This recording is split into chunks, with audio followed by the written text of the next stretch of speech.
Todo mundo entrando. Vou dar um tempinho, tá? Para vocês irem se acomodando.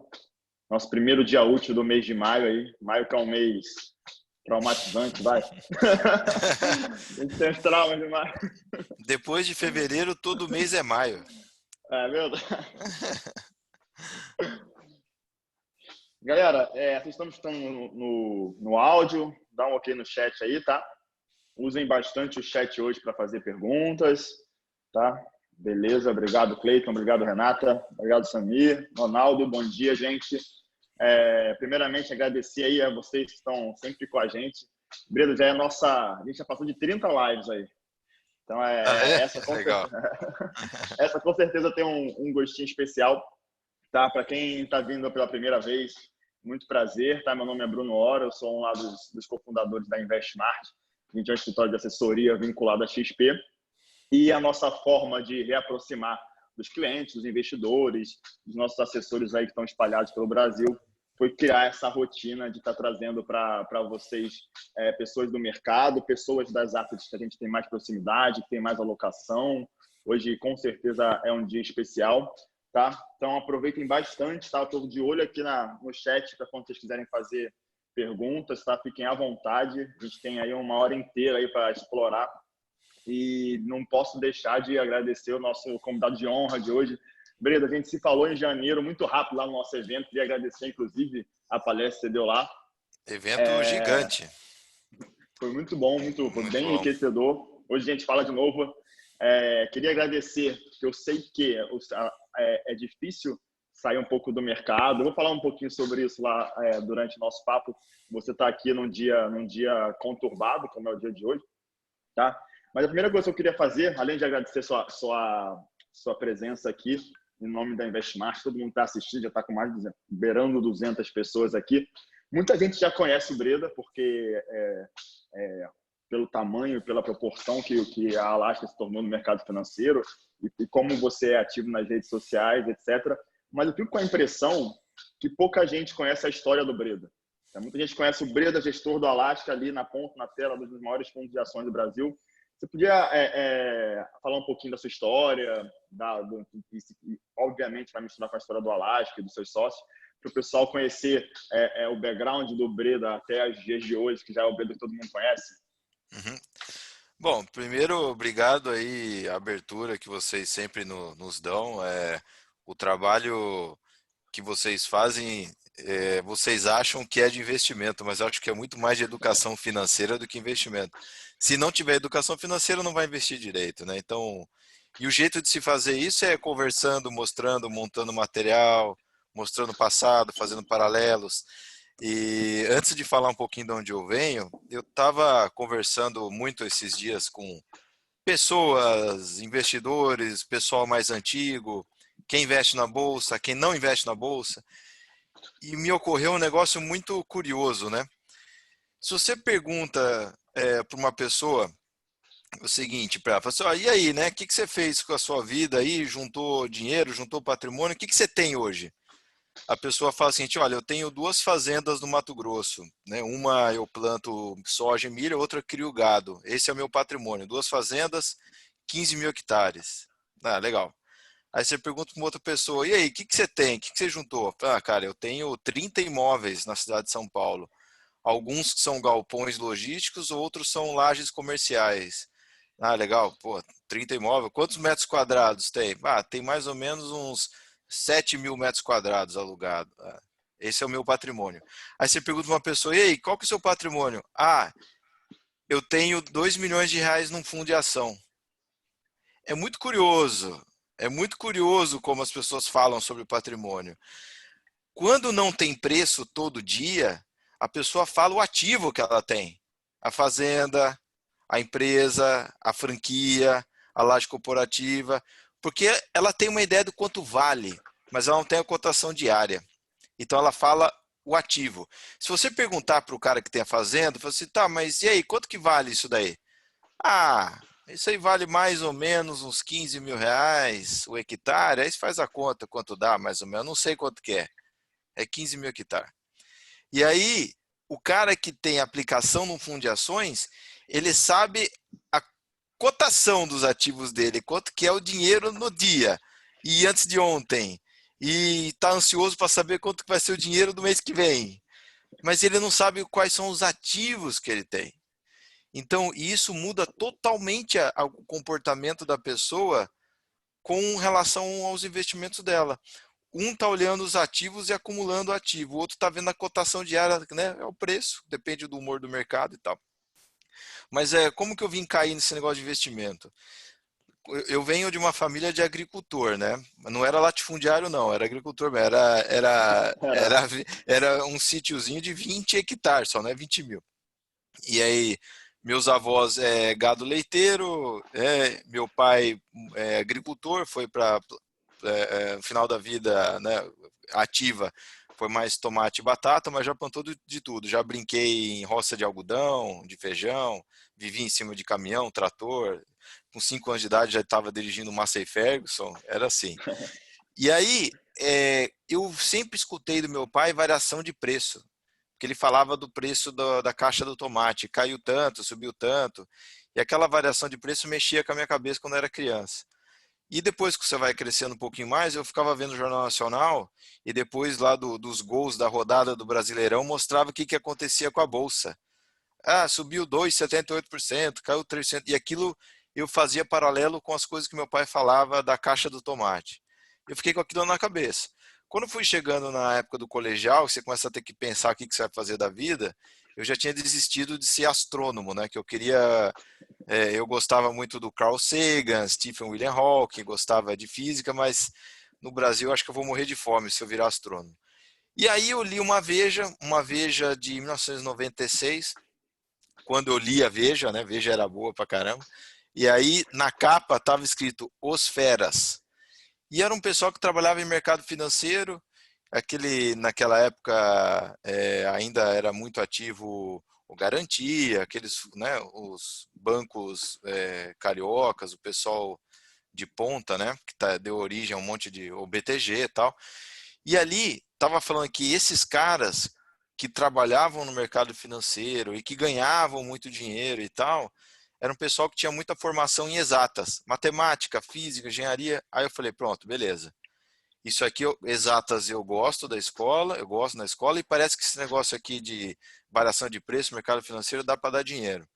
E aí eu direcionei a minha vida para fazer engenharia, porque lá também eu tinha lido que muita gente do Itaú era engenheiro, falei, então não preciso fazer administração nem economia para trabalhar no mercado financeiro. Eu não, acho que eu não ia ter paciência para ver as aulas de humanas lá. E quando eu fiz engenharia, aí eu descobri, eu entrei na Poli, né? E aí eu descobri que eu escolhi um caminho muito difícil. Você entrar em engenharia complicado, saía pior ainda. E aí eu comecei a ter que estagiar muito cedo, desde o segundo ano da Poli, eu comecei a fazer estágio, porque mecânica dos fluidos, resistência do material, não ia me ajudar muito a entender de empresa. Aí comecei a ter que estagiar muito cedo. E estágio, naquela época, era meio de virar noite, complicado. Aí eu tive que diluir os meus cursos, né, as minhas disciplinas, para poder conseguir conciliar engenharia na Poli e trabalho. E aí entrei no crédito no Unibanco, então comecei a analisar balanço de empresa, aprender que empresa que você pode emprestar dinheiro, outras não, então o risco do negócio. E aí eu percebi que trabalhando com crédito no banco, eu ia ter o pior dos dois mundos. Eu não ia, né, dar nenhuma porrada caso a operação fosse fechada, quem ganhava dinheiro com isso era o comercial, e se a operação desse errado, a culpa era minha que não tinha feito análise de crédito direito. Então era perde-perde. Aí eu falei, não vai dar. E aí, naquela época, esse negócio de intercâmbio no exterior era muito valorizado, eu não tinha feito, eu consegui travar a Poli, eu fui trabalhar de garçom em Londres, eu trabalhei de garçom em luta de boxe, em jogo de rugby, em festa de final de ano de russo, e aí, né, deu para colocar no currículo que eu fiz intercâmbio na Inglaterra, na verdade eu estava trabalhando de garçom e indo para pub. Quando eu voltei para o Brasil, aí eu entrei na linha de mercado financeiro propriamente dito. Comecei a trabalhar numa gestora inglesa que chama ainda, existe, Spinnaker. De lá eu fui trabalhar com o family office de um tesoureiro ex-garantia. né, a FVF, depois a Ashmore veio para o Brasil, também gestora inglesa, já trabalhando como analista de ações, e em 2010 eu montei a minha gestora com outros sócios, chamada Skipper Investimentos, que é o CNPJ da Alaska até hoje. Então a Alaska já completou 10 anos, a gestora, e depois de uma série de tentativas de reter sócio, atrair talento, montar equipe, sai sócio de novo, ganha a Dilma, né? Dilma se reelege, o Brasil vai para o saco, e até montar, até eu encontrar o Luiz Alves, que foi em 2015, demorou 5 anos de gestora própria, e aí a equipe se estabilizou em 2015. E aí eu sempre foquei em tentar achar pessoal com capacidade técnica. Aí eu descobri que capacidade técnica é importante, mas é secundário. O que você precisa mesmo é achar pessoas que dividem a mesma filosofia de vida que você, que tem o mesmo objetivo de longo prazo. E aí com o Luiz Alves, com o Ney, Mestieri, o William foi muito fácil. E aí a capacidade técnica já tinha, faltava alinhamento. E aí, né, estamos investindo em ações, eu invisto em ações na física desde 2003, 2002, 2003. Quebrei algumas vezes com opção de Globocabo, aí percebi que opção é um negócio complicado. E aí até se estabilizar, até a gestora, até hoje já vão aí para mais ou menos 18 anos investindo em ações. Primeira crise que eu vi de perto foi em 2002, mais de forma amadora. Em 2008 já como profissional, 2015 já como gestor, e agora quarta ou quinta vez que eu vejo um negócio meio feio aí. Mas é mais ou menos Interessante. isso. Não, Você era sabe. exatamente o que eu queria que o pessoal assistisse, era conhecer o Breda além do Breda gestor da Alaska. Eu sou fã do Luiz Alves, na verdade, quem não é, né? Quem não é fã do... Mas, não, excelente, obrigado. Já começou a aparecer as perguntas. Mas uma coisa que você falou de alinhamento versus capacidade técnica, eu vou pegar e vou usar isso de gancho para a próxima pergunta. Alinhamento no estilo, em filosofia, em metas de vida versus conhecimento técnico, perspectivas de longo prazo. Quando eu pego essas informações e junto, já dá para ter uma cara do que é o estilo de gestão do Alaska. Então, o que eu queria fazer um paralelo agora, o que é o estilo de gestão do Henrique, investidor, do Luiz Alves, investidor, de todos os meninos de vocês, investidores, e como isso se reflete no fundo, ou seja, o Alaska nada mais é que a visão de investimento em longo prazo em ações de vocês ali misturada. O que é isso traduzindo para o investidor, para o cotista? O jeito que a gente enxerga é o seguinte: primeira coisa, retira todos os preços da tela, você não tem preço. Então, se você perguntar assim, o que tem no fundo? O que tem no fundo? Né? Você não sabe, né? Não tem preço, então não tem o patrimônio não está marcado a mercado. Então, o que tem? Tem 1% da Klabin, tem 1,5% da Suzano, tem da companhia, não estou falando do fundo. Então, a gente tem lá 1% da Magazine, tem 50% da Login, tem 4% da Rumo. Então, a gente tem um pedaço de várias empresas. Então, tem cabotagem, tem ferrovia, tem embalagem da Klabin, tem celulose da Suzano, tem e-commerce da Magazine Luiza, tem educação com a Cogna. E falei, mas por que você tem isso aí? Não, porque justifica, né, no que a gente pagou, justifica alocar o capital nessas empresas, porque o que a gente vai receber de volta, via fluxo de caixa, dividendo ou crescimento endógeno dentro da companhia, justifica muito colocar o dinheiro ali parado do que fazer outra coisa, né? O que seria outra coisa? Deixar no banco, deixar em CDB, aplicar em título público. A gente prefere deixar dentro dessas companhias. E aí, beleza, depois que você tem isso daí, você está preparado para quê? Preparado para ficar avaliando duas coisas, sempre. Primeiro, quanto que estão oferecendo por essas nossas ações? Você vai lá no mercado e dá uma olhada. E o que as empresas estão de fato fazendo. Né? Se as empresas estão tomando atitudes construtivas, o valor delas ao longo do tempo vai subir.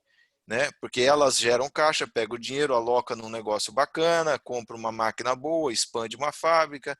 Entre acertos e erros, a gente fica acompanhando qual que é a criação de valor dessas companhias. E a gente fica com o outro olho no preço de mercado. Se a gente pagar R$ 5 por ação numa ação hoje, que a gente acha que vale 15, então tem um belo de um desconto, e daqui um mês essa ação vai para 15, a gente vai vender. Não tem razão porque você ficar com um negócio que não tem nenhuma gordura a mais. A gente vai pegar esse capital a mais e fazer alguma coisa mais útil com aquilo. Se você comprou por 5, você acha que vale 15 e caiu para 4. Você errou? Não, o mercado deu mais desconto, vai lá, compra um pouco mais. Caiu para 3, porque agora tem coronavírus e o pessoal ficou extremamente com medo dos resultados no terceiro trimestre de 2020. Compra mais, a empresa continua valendo 15. Se não achava bom a 5, a 3 é melhor ainda. Então, quando o pessoal fala, investimento, value investing é para o longo prazo. Não é que ele é para o longo prazo. Você está preparado para o longo prazo. Ou seja, você alocou um capital que você não precisa. Caso aquilo vire um investimento de curto prazo, porque o mercado resolveu colocar os preços lá em cima, que seja, não tem problema nenhum. Então a gente entra sem prazo. Não tem prazo para ficar, não tem data. Olha, a gente está comprando hoje, mas tem que vender até 2025. Se tiver que ficar até 2040, fica. Então eu vejo o exemplo do próprio Luiz Alves, que você disse. Ele entrou na Comgás em 2003. A gente foi vender para o Grupo Cosan em 2019. Ficou 16 anos. Magnesita, entre aumentos e diminuições, ele ficou 50 anos. 50. Imagina quanto que recebeu de dividendo. 50. A Magazine, que todo mundo conhece, já está indo para 5 anos. A Allianz e a Sonai, que eram empresas separadas e juntou, a gente tem desde 2012, vai para 8 anos. E aí o preço é uma questão de a gente ver se está bom para aumentar ou se está bom para vender. E aí isso, no curto prazo, o preço varia de acordo com absolutamente qualquer coisa. Pandemia, crise, eleição nos Estados Unidos, greve dos caminhoneiros, Datafolha no Brasil, tweet mal educado do Trump para a China, qualquer coisa vai variar. Só que a gente sabe que a empresa vai, ao longo do tempo, em direção à capacidade produtiva dela. Todas as outras empresas que existem no Brasil, fora da Bolsa, como que elas vão para frente? Como que elas crescem? Via geração de caixa, retém lucro, reinveste, expande loja, expande fábrica. Essa é a vida normal. Se elas tivessem um preço, todas as empresas, os 8 milhões de CNPJs que existem no Brasil, tivessem um preço na Bolsa, eles iriam variar meio parecido com as empresas listadas. Desaba no dia da quarentena, sobe quando a quarentena for retirada. Essa é o que todo mundo vê. Esse é o foco de todo mundo. E aí o nosso foco não é isso. É o que a companhia está fazendo. Então hoje, o cenário que a gente vê, o ambiente em que a gente está inserido, é totalmente desestimulante para a venda e muito estimulante para o acúmulo. É o que a gente tem visto. Perfeito. Perfeito, é sensacional. E, inclusive, uma coisa que eu vi na nossa entrevista lá para o Salomão, se tem uma prova de alinhamento de visão e de longo prazo, ou sem prazo, como você falou muito bem, que, confesso que até que eu fiquei um pouco preocupado no final de semana, quando começou a pipocar notícia, quando começou aos tweets mal educados do Trump, falei, caraca, eu acho que o Breda não vai conseguir participar da live segunda-feira, porque segunda-feira vai ser, e na verdade está sendo o caos. Ou seja, num momento caótico, onde tem tanta gente agora na tela desesperado ou ativo, vocês que têm uma alocação e um alinhamento, tá tranquilo de estar aqui, tá tudo, enfim, sob controle, 100% sob controle, nada no mundo, mas tá tudo sob controle e isso reflete muito em como você se posiciona nas redes sociais, em como a Alaska vê a alocação e a ação, e eu concordo plenamente com isso. Acho que vocês fazem um trabalho sensacional, tanto na parte do dia a dia de vocês, quanto na parte aí que é um pouco do que você fala que a gente faz e vocês fazem também, de disseminar boas informações e disseminar um pouco de educação financeira. Só um parênteses aí, Claro.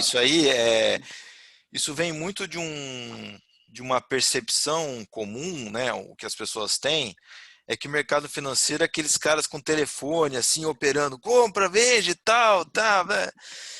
Tem isso também. Tem muita gente que faz isso. O nosso caso, não. A gente, é a mesma coisa que um fazendeiro lá no Mato Grosso. O cara plantou lá 10 mil hectares de milho. Aí ele acordou hoje na segunda-feira, o que que ele faz? Nada, o milho plantou, o que eu vou fazer? Espera, né? Espera, né? O negócio vai crescendo. Se, por algum acaso, alguém bater na porta da fazenda dele e oferecer R$ 1 bilhão pela fazenda, ele fala, levou, né? Pode pegar, tá, Toma. a chave está aqui. É o que o mercado faz. A única coisa que você faz é reagir ao que os outros estão oferecendo. Agora, se alguém chegou na porta da fazenda do camarada e falou assim, ó, pago R$ 50 mil pela sua fazenda inteira. Ó, hoje o mundo tá feio. Ó, pago só R$ 50 mil. Ele fala, vai embora, filho. Parece daqui a um ano, esquece, né? Tá plantado. Então, eu lembro muito da frase do Charlie Munger, né, o sócio do Warren Buffett. Ele fala o seguinte: o dinheiro grosso de verdade que a gente fez foi sentado e esperando, não foi se movimentando. Então é por isso que eu consigo estar aqui com vocês, porque as empresas que estão lá quebrando cabeça, né, a Klabin vendo se posterga ou não o investimento em Puma 2, se acelera, se faz um hedge na dívida em dólar, a Vale se aproveita para vender minério mais de alta qualidade, ou se ela faz o blend aqui no Brasil. Então, quem está tocando o operacional do dia a dia são eles, né? Eles são os jogadores, né? Nós aqui no fundo somos só os técnicos que a gente coloca os jogadores para jogar e acompanha, né? Desculpa a Perfeito. interrupção, pode falar. Não, perfeito. Não, eu até anotei aqui que você tem uma frase que reflete como deveria ser a cabeça do investidor de ações, é essa: está plantado. Plantou, agora espera colher. Às vezes vai chover um pouquinho, vai vir uma tempestade, mas o milho vai sair da terra em algum momento. Deixa eu começar com as perguntas, e aí se esse gancho, você comentando um pouco das alocações, eu acho que já dá para pegar um pouquinho da pergunta do Stênio. Ele queria saber, na visão de vocês aí do Alasca, e eu vou estender a pergunta do Stênio com a pergunta que eu vi com um post seu. Ele pergunta quais setores saem mais fortes da crise. E você fez um post muito interessante recente que fala sobre líderes de mercado que talvez enfrentassem concorrências menores, ali uma empresa menor, uma startup que cada uma morde um pouquinho do negócio dele, que talvez essas, na contramão do PIB, vão crescer versus isso porque elas têm alguma barreira de entrada ou porque elas têm alguma proteção pelo tamanho e pela saúde financeira delas que não é tão fragilizada quanto uma pequena. Assim, setorialmente hoje, o que você vê como oportunidades aí, como você falou, de é hora de comprar, assim, tá mais barato do que estava antes? Vocês têm algum viés setorial ou de algum papel específico? Vocês estão olhando com carinho depois desse turbilhão aí? Olha, análises setoriais eu já fiz bastante, né? Porque eu fui analista antes de ser gestor, analista de commodities, real estate, né? Olhava a China, setor de celulose, setor de mineração, e depois de muito tempo ficando em setor, eu fui descobrindo que, na verdade, a análise setorial ela vale muito pouco na hora de investir. Ela tem um peso pequenininho. O grosso da análise mesmo é da companhia em si. Então, se você fala assim, olha, vamos olhar o setor de farmácia, aí você tem uma que quebrou, a BR Pharma, a Profarma que está mais ou menos e a Raia Drogasil que está voando. Aí vamos olhar o setor de varejo, né? Aí você tem, ao longo da história, você vê um monte de varejista quebrando, máquina de vendas quebrou, aí você vê a Via Varejo capengando, precisa de aumento de capital, estão tentando, e você vê a Magazine Luiza de um lado voando. Se você faz uma análise setorial, você não conclui a mesma coisa para todas as empresas do setor. Você tem as empresas boas e as ruins. Então, o que a gente gasta mais tempo é olhar companhia por companhia. E o que vai te dar mais a dica sobre as empresas que vão sair melhores da crise é aquela que tem as melhores pessoas. E também a gente volta para um ponto de análise que é curioso.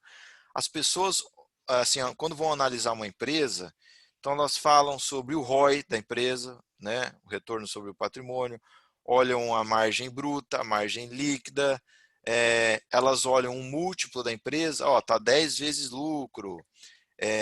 Então elas olham um monte de coisa e não olham o mais importante, que são as pessoas por detrás daquele negócio. Então, se você pegar, vamos pegar a Magazine Luiza, o cara olha um monte de coisa, né? E aí você fala assim, ó, vamos fazer o seguinte, vamos apertar um botão mágico, e a gente vai tirar da Magazine Luiza a Luiza Trajano, o Fred Trajano, né? O Fabrício Garcia, que é o cara que toca as lojas.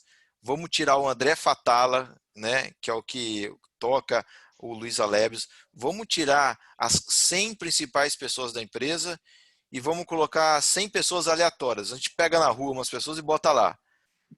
A empresa, no exato minuto seguinte, ela tem o mesmo ROI, o mesmo patrimônio líquido, a mesma margem, os mesmos centros de distribuição, o mesmo múltiplo. É, mas mudou tudo, né? É totalmente invalidado. O que a companhia era antes e passou a ser depois, ela mudou completamente. E a única coisa que você tirou foi as pessoas. Bom, se muda completamente a companhia quando você troca as pessoas, você deveria muito mais focar nas pessoas para tentar entender a companhia. Depois você parte para os números.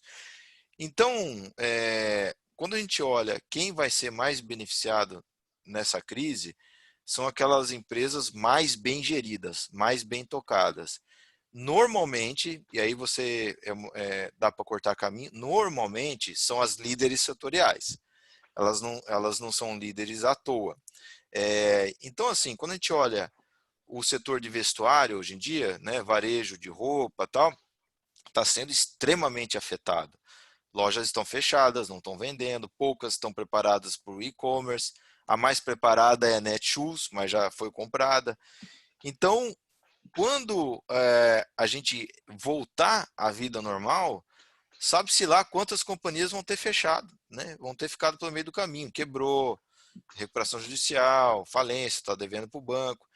E quando a vida voltar ao normal, é muito provável que a Renner, a Guararapes, né, em calçado Arezzo, elas saiam da crise bem machucadas, porque ficaram fechadas, não faturou, a dívida aumentou, não gerou caixa e tal, mas elas vão sair da crise vivas, elas não morreram.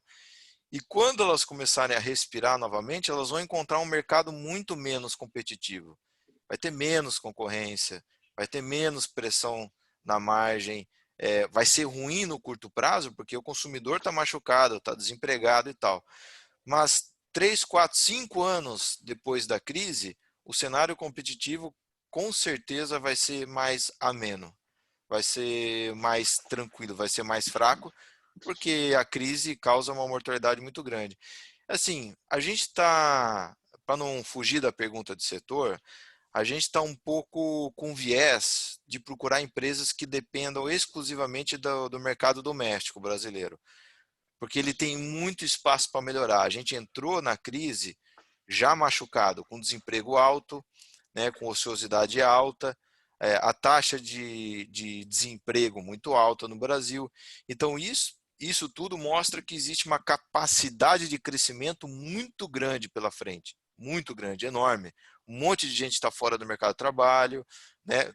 Cada novo emprego você tem mais um salário, mais uma pessoa que pode voltar a gastar, a consumir e tal, o que é bem diferente dos Estados Unidos, né? Que ele entrou na crise com plena capacidade, né? Então com pouco espaço para melhorar depois. Então a gente está com viés de procurar líderes no sentido não só de tamanho, mas de capacidade executiva de pessoas em setores que estão muito machucados, porque provavelmente ali a gente vai achar os maiores descontos e as maiores chances de recuperação no mercado com menos competição. Já temos, sempre que vem um insight interessantíssimo, uma dica de ouro, eu gosto de voltar para confirmar que o pessoal pegou. Ou seja, líderes de setores que sentiram bastante, talvez sejam ali, seja uma oportunidade de empresas que vão surfar a volta com alguma eficiência melhor que as outras. Deixa eu perguntar uma curiosidade minha, antes de passar para as perguntas. Vocês ainda fazem aquele negócio do LinkedIn, quando sai um executivo da empresa, vocês tentarem perguntar por que saiu? Você falou isso das pessoas, eu fico... Diga, perdão, vai lá. Assim, a gente faz mais em tempos normais, né? Hoje a gente está gastando tempo com outras coisas, né? Então, assim, a gente está olhando, conversando com as companhias, seja formalmente, porque a gente faz parte do conselho de várias companhias, ou via conferências, né, conference call e tal, a gente quer saber das atitudes que estão sendo tomadas de curto prazo, né? O que está sendo feito, como que está o caixa, pegaram mais linha de crédito, né? Aí a gente começa a estender um pouco o prazo, e um pouco para fora da companhia. A gente liga para as empresas e pergunta, depois de conversar um pouquinho sobre ela, a gente pergunta como é que está a concorrência. E aí você começa a descobrir que tem muito concorrente que já ficou pelo meio do caminho. E aí depois a gente estende mais a conversa. E o que vocês estão vendo de oportunidade hoje, né, olhando 3, 4, 5 anos para frente? Então essa crise, por exemplo, em essência, ela adiantou o futuro. Ela está fazendo um monte de empresa que estava postergando investimento em tecnologia, em digitalização, ensino à distância, e-commerce, está trazendo para agora. Então, as companhias que podem se planejar para o mundo pós-corona estão fazendo. Então, isso que é interessante de observar. E o bacana é o seguinte, você vê companhias que no primeiro dia já de pânico e de crise, lá em março, teve reunião de conselho de administração, onde o próprio executivo, o CEO, já propõe uma redução de salário para o primeiro escalão, sendo que a maior redução de salário ele põe para ele. Então, isso não é toda a companhia que fez.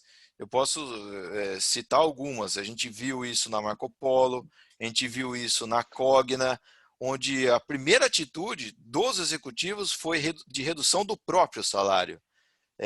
Redução significativa, não é 5% não, é cortar pela metade, cortar um terço.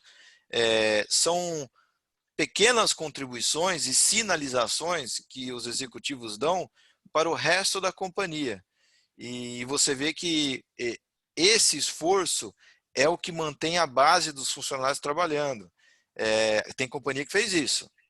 Agora, teve outras que a primeira coisa foi não pagar fornecedor e não pagar aluguel. Então, nessas horas, você tem a chance de ouro de testar a qualidade dos executivos da empresa que você está investindo. Isso foi muito bom. Perfeito. Sempre voltando para as pessoas, né? Engraçado, Isso. muito legal de observar. Deixa eu começar com as perguntas aqui. Acho que a pergunta do Clayton é interessante, tem uma parecida também. Breda, acerca do dólar e a posição do Alasca, certa vez foi ventilado a posição vendida. Se você puder comentar um pouco sobre a posição atual e visão do longo prazo, quais são as perspectivas que a gestão espera para o fundo? Eu Mais sobre o dólar. ventilei bastante, há 5 anos ventilando esse venda do dólar, desde final de 2015. E assim, a venda do dólar seco, vender dólar simplesmente, a gente não teria e não faria, não teria feito e não faria sem a venda de juros também. Porque assim, lá em 2015, a gente achava dólar caro e a bolsa em dólares muito barata. Então, compra ações e vende o dólar. Só que era uma Selic de 14%. Né? E a gente sabe que existe um percentual, né, uma quantidade de grana apostada no real ou contra o dólar por conta do nosso juros alto lá no passado. Se esses juros caísse muito, a gente tinha o receio de que o dólar poderia subir e isso tiraria dinheiro da aposta do dólar vendido. Com visão de mais longo prazo, não teria problema, porque você recupera essa subida do dólar via o dividendo das exportadoras, Vale, Braskem, Suzano, Klabin e tal. Mas a gente não quer sofrer no curto prazo para só ganhar no longo. É muito chato. Se pudesse defender no curto também, a gente faz. Então a gente vendeu os juros curto, que é de 1 ano, 2 anos, E a gente não tinha noção da magnitude dos dois. A gente não imaginava que o dólar iria subir tanto, tirou muito dinheiro do Alasca, assim como a gente também não sabia que os juros iria sair de 14 para 3. A gente não tinha a menor noção que a Selic poderia ir na casa dos 3. E tudo bem, né? Os juros deu muito dinheiro, o dólar tirou muito dinheiro, isso estava no conjunto, que é a única forma que a gente montaria, deu um belo do dinheiro até a final de 2019. Quando chegou em 2020, e aí especificamente em março, dada a velocidade da queda, que essa foi a queda mais rápida que a gente já viu do mercado, a gente nunca tinha visto uma queda tão rápida, já vimos quedas maiores, mas que demoraram mais de ano, né, alguns anos. Essa queda muito drástica fez com que os juros não defendesse mais a nossa posição de dólar vendido. Então a gente optou por sair dos dois, a gente ficou fora puro em ações alguns dias, e a volta dessas posições vão se dar de uma forma diferente. O dólar a gente já tem um pouquinho, mas a gente não voltou nos juros. A ideia dos juros é ficar na venda para proteger, né, o carrego do dólar, né? Os juros vai caindo, o dólar tende a subir. Só que o juros está chegando num patamar onde a gente não tem mais estômago para vender. A gente acha que o juros curto está muito baixo. Então, a volta do dólar vai ser com muito mais parcimônia. A gente só vai ter coragem de voltar com o dólar vendido 100% hora que a gente perceber ou sentir que os juros bateu no chão. Ele está no limite. Né? Não tem como o BC cortar mais esses juros. Então, não precisa mais vender. Então, aí a gente pode voltar um pouco mais no câmbio. E possivelmente não vai ser integralmente via futuro, venda de dólar futuro. Alguma coisa a gente vai utilizar via opções. Essa foi a principal lição dessa crise. A gente vai utilizar mais opções do que antigamente. Opção é um instrumento caro. Se você usar a vida inteira sempre comprando opções, ele vai te retirar muito retorno. Você tem que ser muito assertivo com opções. Por outro lado, se você errar feio, a opção você só colocou em risco aquele prêmio que você gastou, né? Então a gente vai voltar no dólar com parcimônia e possivelmente utilizar alguma coisa mais de opções. Mas tudo isso no BDR, né? Que é o fundo que tem investimentos fora de bolsa também. No institucional e nos fundos de previdência segue a vida normal puramente em ações. Perfeito.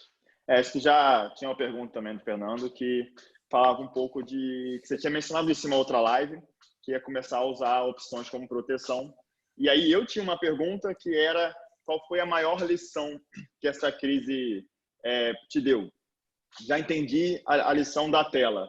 Talvez olhar para opções como uma ferramenta de proteção, além do que vocês já fazem hoje, de mesclar juros com câmbio, etc. Uma lição fora da tela que essa crise te deu aí, essa questão que, como você bem falou, foi a mais rápida, impactante no curto prazo.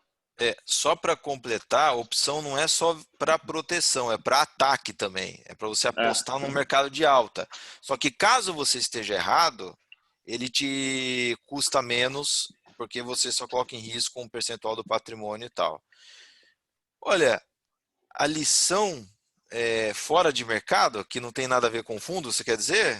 Pode ser. Pode ser uma que aprendeu aí nesse turbilhão. Eu sempre pergunto para o pessoal que vem uma dica para os investidores, como eles têm que estar com a cabeça, e uma lição. Normalmente eu guardo isso para o final, mas como você falou aí já dessa lição da opção, eu já peguei esse gancho. Se puder passar para a gente aí uma lição e uma dica também, por que não? Olha, assim, para a gente foi uma lição meio combinado com comprovação. Eu acho que se você está investindo com alguém ou com um time, a transparência é a cola que gruda investidor com gestor. Então a gente estava prezando muito e continua prezando muito pela comunicação e pela transparência, né? E eu acho que isso está dando resultado nessa crise. Óbvio, muita gente está chateada, eu estou chateado com o retorno do fundo, muita gente está triste e tal, Podia ter feito melhor? Podia. Podia ter evitado um monte de bobagem? Podia, tal, mas segue a vida. Entre acertos e erros, você tem expectativa de acertar mais do que errar. O histórico do fundo é uma história de acertos e erros, mas com mais acertos do que erros. A gente quer errar cada vez menos. Mas o que ficou de comprovação é que a transparência ela é assim inegociável, ela tem que ter 100% do tempo. É a única forma que o gestor tem de conseguir manter por mais tempo o investidor investido em ações, né? Porque se ficar aquela caixinha preta e o cara não sabe quem que está por detrás da gestão, o que são os ativos que estão dentro daquela carteira, se não tiver isso, vira uma mera aplicação financeira, né? Uma caixinha preta que você não sabe o que tem dentro, e aí você vai achar que está tudo bem quando as coisas estão subindo, vai achar que está tudo mal quando cai, aí você aplica em cima, resgata embaixo, aplica em cima, resgata embaixo, e o investidor nunca consegue acumular nada, né? Então, acho que a lição da crise fora do mercado é a transparência. Uma outra coisa que eu acho que é um pouco mais pessoal e filosófico, aí as pessoas vão ter que pensar um pouquinho. Você deixou de ir em restaurante, mas você não deixou de comer. Você deixou de ir no escritório trabalhar, mas você não deixou de trabalhar, né? As crianças deixaram de ir na escola, mas não deixaram de estudar. Então, o que é importante, né? O local onde você vai ou a atitude em si, né? O que é de fato importante? Eu acho que isso faz as pessoas a questionar que uma ida no restaurante não é sobre comer. É toda uma atmosfera diferente. Uma ida no escritório não tem a ver com trabalho. É toda uma outra coisa. E aí eu acho que fica aí uma filosofia aí. Olha, apareceu uma pergunta que eu gosto de responder aqui sobre o Então Buffett, vai. sobre ações. Oi, Isso é Daniel. interessante. Daniel, é o seguinte, dá uma olhada num paper que chama Buffett's Alpha. Chama Buffett's Alpha, é bem famoso, digita no Google que você vai achar. Ele analisa mais ou menos 50 anos de histórico da Berkshire Hathaway. Você vai descobrir que Warren Buffett é 1,6 vezes alavancado na vida dele inteira. Esse caixa que ele tem é resquício de prêmio que ele recebe das seguradoras. Ele recebe muito prêmio das seguradoras que ele tem. Ele não tem o IRB, tá? Não tem o IRB. São Foi seguradoras boato. americanas. E a Berkshire Hathaway, ela emite bond. Ela tem dívida, ela emite bond, pega esse dinheiro e retém no caixa. Esse caixa é resto de dívida que ela emitiu e mais prêmios de opções, na verdade, prêmio de seguro que recebe. E ele sempre segurou esse caixa, mas esse caixa não significa que ele está under alocado, ele tá com pouca exposição na bolsa. Pelo contrário, ele tem 1,6 vezes o patrimônio dele alocado em bolsa. É que o jeito com que a Berkshire Hathaway é montada é para sempre ter esse caixa, porque na verdade é como se você emitisse uma dívida de $1 milhão, pega essa dívida, usa 400 mil para comprar ação e deixa no caixa 600. Aí eu vou falar para você assim, pô, você está com caixa, está com medo. Eu falei, não, cara, você está alavancado em bolsa. Não estou falando para você se alavancar em bolsa, não faça isso. Mas olhe o paper Buffett's Alpha, que você vai entender de onde que vem esse caixa aí. Perfeito. Ainda assim, tá entendendo que a Berkshire e o Buffett, eles parecem uma empresa de economia real, né? Capital de giro e tomando dívida, mesmo que Isso, mas é o core isso. business... É isso, né? É isso. Mesmo que o core dele seja comprar empresa, etc. É a oportunidade da década para ir às compras? Da década de 2020, bem provável. Bem provável. Se a gente olha um horizonte de mais longo prazo, você vê que a queda que ocorreu agora, ela é do nível assim hard, drástico mesmo, nível 2002, nível 90 no confisco da poupança. E são coisas que ocorrem a cada 12 anos, 10 anos, então é bem provável que seja a oportunidade da década mesmo. Se a gente olhar lá em 2025 e olhar para 2020, acho que vai dar saudade dos preços. Meu palpite, palpite. Olha o pitch aí, mais bom, hein? Né?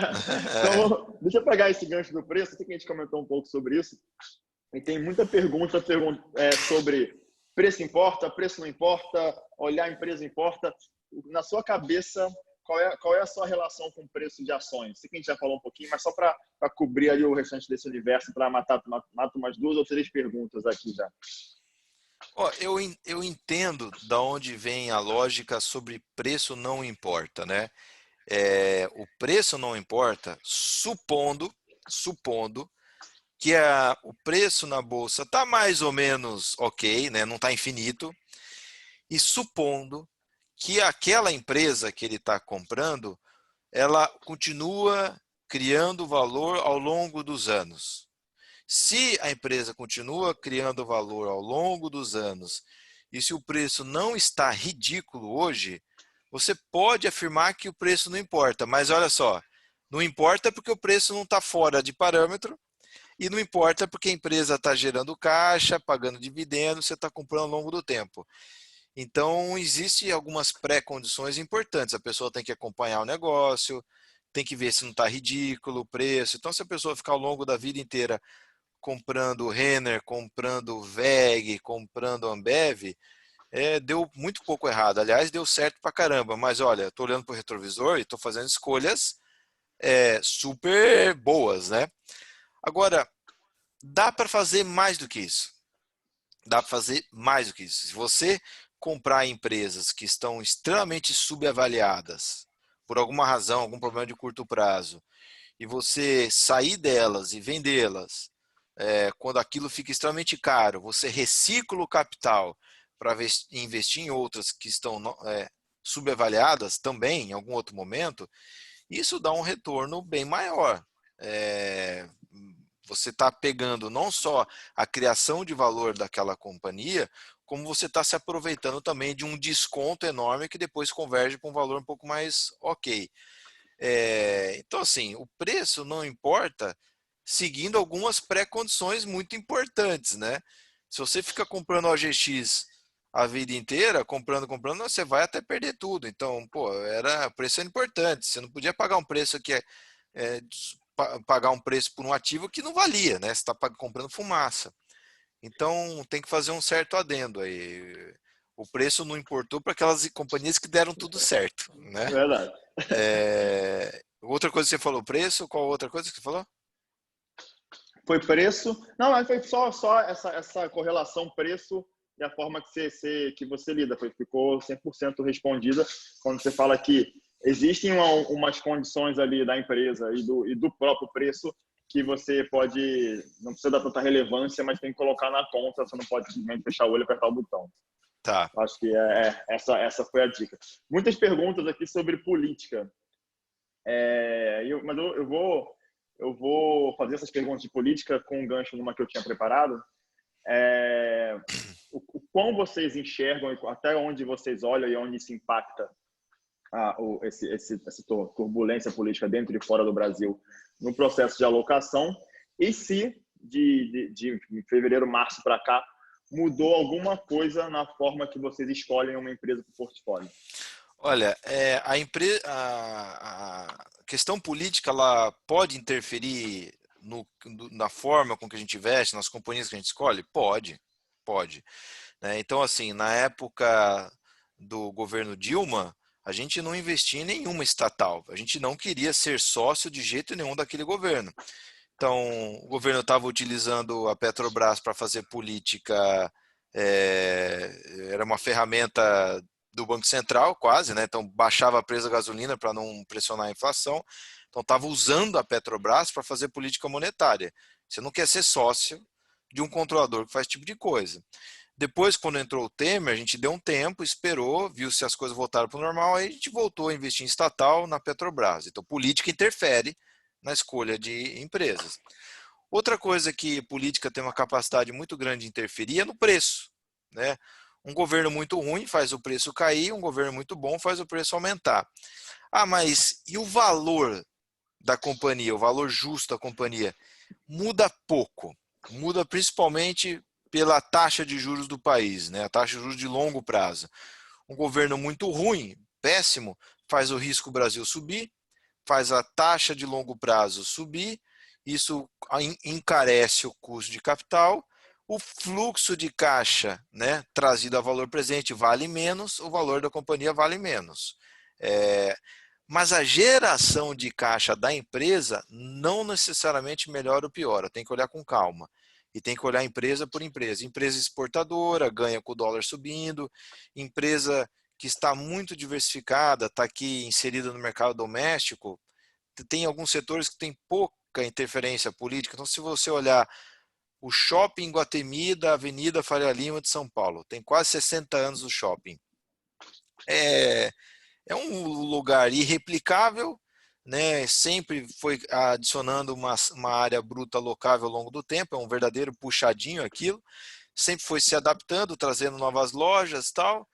O valor dele dependia muito mais da capacidade de faturamento, né, e de geração de caixa por metro quadrado, sofria as volatilidades conforme quem entrava no governo era o Médici, ou era o Castelo Branco, ou o Tancredo Neves, que ia ganhar a eleição ou não, né, depois confisco do Collor e tal, Itamar, muda um pouco o preço, muda um pouco a geração de caixa ali do curto prazo, mas o valor dele, em essência, muda muito pouco por causa do presidente. Ele depende muito mais daquela irreplicabilidade daquele lugar, né, um valor de escassez, um valor de marca, um lugar premium, né, a seleção de lojas. Depende muito mais do Carlos Gereissati, que toca aquele negócio, do que o presidente em si. As pessoas mais bem-sucedidas na Bolsa de Valores que eu conheço ou li, seja americano ou brasileiro, pouco gastam tempo com política. Então, quem sou eu para gastar tempo com política para daí escolher empresa? Então, na sexta-feira que teve a fatídica pedido de demissão do Moro, depois no final do dia teve o Bolsonaro falando, eu liguei no meio da tarde para o Luiz Alves e falei, Luiz, só de curiosidade aí, o que você achou aí do pedido de demissão do Moro, né, o que ele falou e tal? Luiz Alves falou para mim assim, eu nem perdi meu tempo. Ou seja, o investidor que está começando na Bolsa, ele acha que é super importante. O muro vai ficar, vai sair, a Bolsa caiu e tal. E o cara que tem 60 anos de investimento na Bolsa não acha importante. Quem está certo? Né? Então, ele está ali gastando tempo comprando o que está barato, lendo um balanço, uma nota explicativa.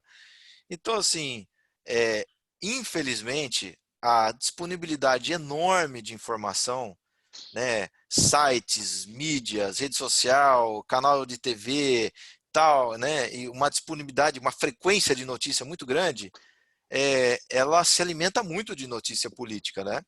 Porque sempre tem alguma coisinha nova, ainda mais no Brasil, né? É muito fértil, né, para alimentar o noticiário, né? Brasília.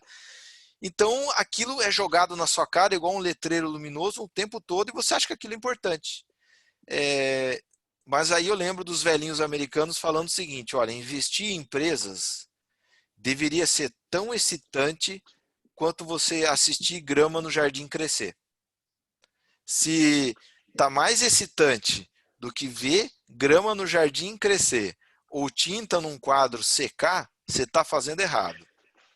Então, assim, só que aí é o seguinte, aí eu vou falar um pouco de mim em rede social. Ali eu tenho um monte de chapéu, né? Eu tenho o chapéu investidor, eu tenho o chapéu cidadão, chapéu pessoa física, chapéu educador financeiro. Então, às Educador. vezes as pessoas meio que misturam as coisas, mas para gestão de portfólio, investir em empresas, pagar certos reais por ação e esperar aquilo se desenvolver, é muitíssimo pouco afetado por política. Agora, trocou o governo, trocou um controlador de uma empresa estatal, aí sim a gente leva em consideração. Ou o Congresso mudou o marco regulatório da mineração. É importante, né? Então a Vale vai passar a pagar 30% de royalties sobre minério em Minas. mudou o cash flow da companhia, tem que reavaliar. Então, é nesse sentido prático que a gente mistura política com empresa, quando afeta de fato. Perfeito. Perfeito. É isso que você falou. Inclusive, eu já tinha até anotado para comentar. Hoje a chuva de informação é gigante e talvez até um pouco pior que isso. O ruído, ou o que pode chamar de fofoca, ganhou escala, né? O ruído antes era uma coisa entre vizinhos, depois ganhou as redes sociais.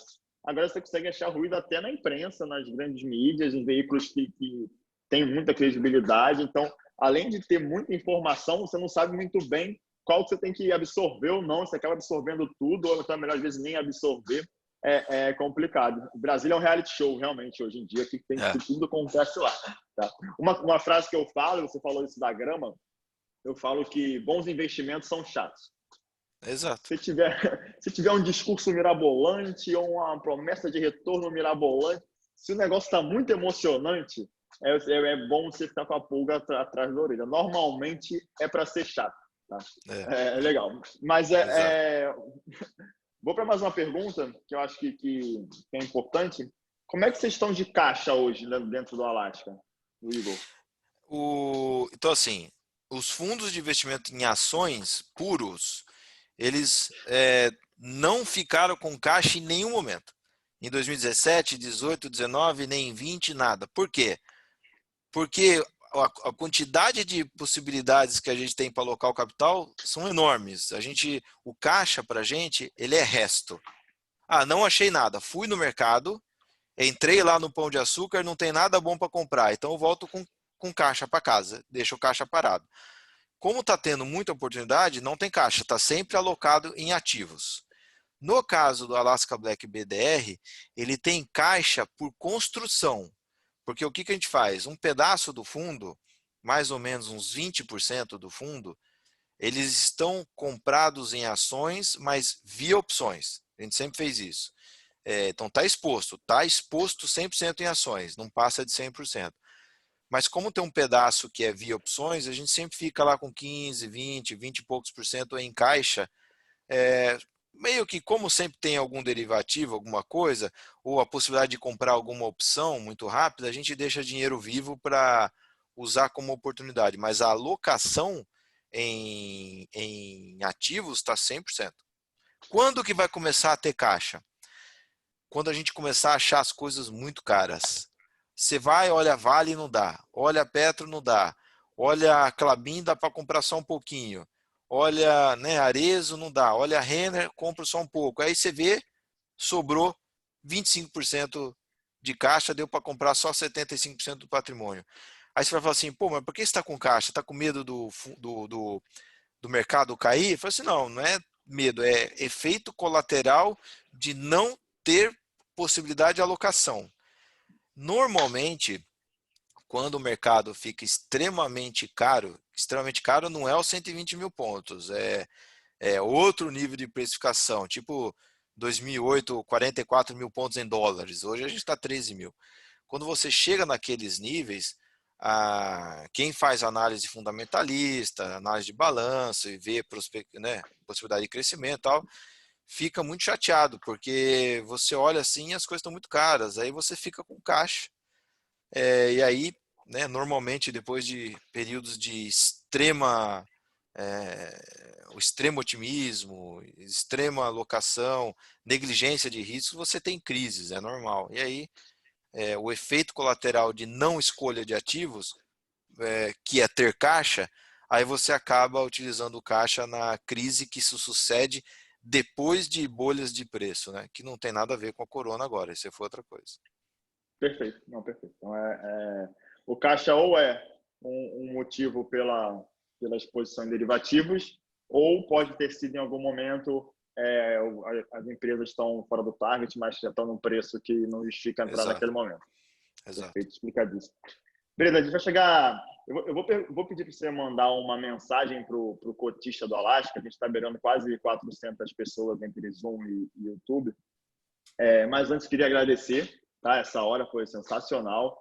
Você já palestrou em vários eventos nossos, lá em BH, no Rio. A gente já faz você se mexer bastante aí. Queria agradecer por isso também.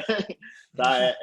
por favor, continue fazendo esse trabalho de educador nas redes sociais. O pessoal gosta muito, acho que é importante, a gente precisa de mais gente desse lado, tá? A gente, assim como política e assim como qualquer outro tipo de informação que tem muita na internet, informações sobre mercado financeiro e investimentos também é uma coisa que tem muito dado, que necessita um filtro, então é sempre bom ter pessoas mais sêniores, pessoas com mais tempo de mercado ali, ajudando a gente a dar informação de qualidade. A gente tem esse trabalho também aqui na Investmart. Então, agradecendo em nome da Investmart por essa hora fantástica aí. Quem quiser saber um pouquinho mais sobre a Alaska, saber um pouquinho mais sobre o Brida, pode seguir ele nas redes sociais. É muito enriquecedor, de verdade. Eu brinco que se eu pegar todas as postagens do Brida aí nos últimos 2 anos para montar um curso, para fazer um curso ali de procurem o assessor da Investmart também, que ele pode te dar o caminho, se você quiser investir nos fundos na plataforma, tá? Tanto no de previdência quanto nos fundos que estão ali para os investidores. E para fechar, uma mensagem para o cotista do Alasca. Com certeza aqui no meio dessas 400 pessoas tem alguns cotistas do Alasca. Eu sou cotista do Alasca. Uma mensagem para o pessoal. Acho que vai acabar sendo uma mensagem para o investidor em ações em geral, mas uma mensagem de fechamento aí de novo. Muito obrigado, Brito. Você vai ser eternamente bem-vindo em todos os nossos eventos. Obrigado, Bruno. Obrigado, InvestSmart, aí pela abertura, e certamente eu podendo circular, que quando o Dória me liberar, eu volto a fazer aí os eventos públicos. Assim, eu acho que a mensagem para as pessoas é o seguinte: os sócios da Alaska, começando pelo Luiz Alves, o Ney, eu, o Mestieri, o William, o Abud, o Thiago, tá todo mundo que está ali, a gente fez uma escolha de vida, né? Nós nos conhecemos com essência, com exceção do Luiz Alves em 2015, nós nos conhecemos na Alaska, onde todo mundo estava com uma mão na frente e outra atrás. Ninguém estava ali encostando a barriga em algum lugar ou ficando na sombra porque não tinha mais nada para fazer na vida, ou queria se divertir e tal. Era uma opção de vida mesmo, assim. Todo mundo chegou ali seguindo uma jornada de muito sacrifício e de muita dedicação num propósito, que é de ser investidor de empresas, né, com visão de longo prazo, querendo construir patrimônio por muitas décadas, né? E a gente sabe que escolhendo com disciplina, tendo paciência, fazendo a lição de casa, sentando com os empresários, empreendedores, executivos para aprender cada vez mais, né? Fazendo isso ao longo de uma vida, é muito provável que não dê errado. O quão certo vai dar, a gente vai ver só no final. Mas são jornadas que tendem a ser muito enriquecedoras. É só você olhar os exemplos no mundo. Só que é uma jornada de uma vida mesmo, né? Infelizmente as pessoas pensam em janelas muito curtas, 1 ano, 2 anos, e isso é muito pequeno perto do que a gente está se propondo a fazer. Eu tenho 38 anos, faço 39 anos esse ano, não tenho nem 40, apesar de ter uma cara meio estragado. Eu pretendo fazer isso por mais 40 pelo menos. O Luiz Alves está investindo desde 1962. Não é à toa que ele é bilionário. Começou cedo e não deixou no meio do caminho de perder 2/3 do patrimônio e tal. Se você olha a história do Barsi, o cara economizava dinheiro na quentinha, na marmita, na bolsa, guardava dinheiro para comprar ações de CESP na bolsa. Olha o que aconteceu, né? Então, quando você vai olhando os exemplos dos acumuladores de ativos ao longo de décadas, você vai se surpreender com o resultado final. Só que é uma jornada longa, doída, né, cheio de acertos e erros, e uma história bonita, ela fica mais completa quando você divide com outras pessoas. Foi por isso que o Luiz Alves, nesse ponto da vida, decidiu também fazer gestão de capital de terceiros, porque não precisa. Ele não precisa provar nada para ninguém, não precisa de capital, não precisa de recurso, não precisa de nada. Ele está fazendo isso porque ele gosta. Então, assim, lá na Alaska, entre altos e baixos, a gente pretende continuar na ativa por muitas décadas, né? Se a gente olhar, o Ney já é um pouco mais velho que eu, tem 10 anos a mais, mas o Mestieri, que vem depois de mim, tem 10 anos a menos, o William também, 10 anos a menos, e tem um cara na mesa lá que a gente chama carinhosamente de chupeta, o cara acho que acabou de fazer 21 anos, eu não sei quantos tem. Então, assim, tem um pessoal, assim, de todas as faixas etárias empurrando aquela máquina para frente. E quando você for investir em empresas, você só separe aquela parcela do seu capital que tem característica previdenciária mesmo, aquilo que você não quer mexer de preferência nunca. Quem vai mexer é o seu filho, ou o seu neto, ou sua filha, ou quem quer, para quem quer que você queira deixar isso no futuro. Não entre com cabeça de, olha, vou entrar agora, daqui 5 anos eu saco tudo e vou para Las Vegas, né? Ou vou comprar um helicóptero. Não vai funcionar. Não é assim. Se funcionou, foi sorte. Então, é um processo de acúmulo ao longo de uma vida inteira. É assim que a gente enxerga para o nosso capital dentro dos fundos e é assim que a gente gostaria que as pessoas enxergassem também. Acumulador de bons ativos ao longo do tempo. E uma frase que eu gosto de usar do Buffett, porque ninguém usa essa frase, ele fala o seguinte, vou falar meio português e meio em inglês que fica mais legal. Ele fala o seguinte, eu gosto de comprar stocks da mesma forma que eu compro socks. Né? Eu gosto de comprar ações da mesma forma que eu compro meia, que é produto de qualidade por preço baixo. É assim que É eu gosto de verdade. comprar. É isso. Sensacional, Obrigado. Breda. Brigadaço, viu? O pessoal está Valeu. agradecendo aqui também. Gente, muito obrigado por ter assistido. Deixar você voltar aí para as notícias e para o seu dia a dia. Um abraço, sempre um prazer ouvi-lo. Conte comigo. Obrigado a todos aí. Valeu. Um abraço.